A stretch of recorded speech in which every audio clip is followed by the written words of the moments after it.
అనే మాసికాలు గూడా విషయం. ఈ మధ్య ఏం జరుగుతుందంటే కొంతమంది ఓ ట్రెండ్ జరుగుతుందమ్మా. అన్నీ 11 కలిపి రోజు, 13 రోజు అయిపోయాక 10 నెలలకు కలిపిన మాసికాలు ఒకేసారి పెట్టేస్తారు. పెడుతున్నారు. అవును. చాలా తప్పు. హ్మ్. చాలా తప్పు. ఇప్పుడు మీకు సంవత్సరం సరిపడా పెద్ద కంచం తెచ్చి, అందులో అంత ఫుడ్ పెడితే మీరు తినగలరా? అవును. తినలేరు. హ్మ్. వీళ్ళు మీరు ఈ 10 నెలలకు కలిపినటువంటి ఫుడ్‌ని 11 నెలల మాసికాలని కూడా మీరంతా ఒకే రోజు పెట్టినా వాళ్ళకి ఆ ఒక్క రోజుతోనే సమానం అయిపోతుంది. ఆ ఒక్క రోజులో ఆకలైపోతుంది. మళ్ళీ మొదటి మాసికం వచ్చేసరికి వాళ్ళకి ఆకలైపోతుంది. హ్మ్. అప్పుడేం చేస్తాం?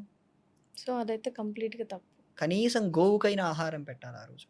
హ్మ్. నాకు ఎవరో కుదరదు అర్జెంట్‌గా ఫ్లైట్ ఎక్కేయాలి ఇంకా హ్మ్. లేదు అనే ఆప్షన్ ఉన్నప్పుడు కనీసం గోవుకైనా వాళ్ళ ఆహారం పేరు చెప్పి అనుకోని గోగ్రాసం తినిపిచ్చాలి. హ్మ్. గోవుకు వీళ్ళు అది పెట్టాలి. హ్మ్. కనీసం మన తరపున ఎవరైనా చేయించే వాళ్ళని నియమించాలి కుదరనప్పుడు. కుదరని పక్షంలో మాత్రం. హ్మ్. అలా మాసికాలు చేయటంలో ఎంతో వైజ్ఞానికం ఉంది. భాగవతంలో ఇలాంటి వైజ్ఞానికమైన కథలు ఎన్నో ఉన్నాయి తల్లి.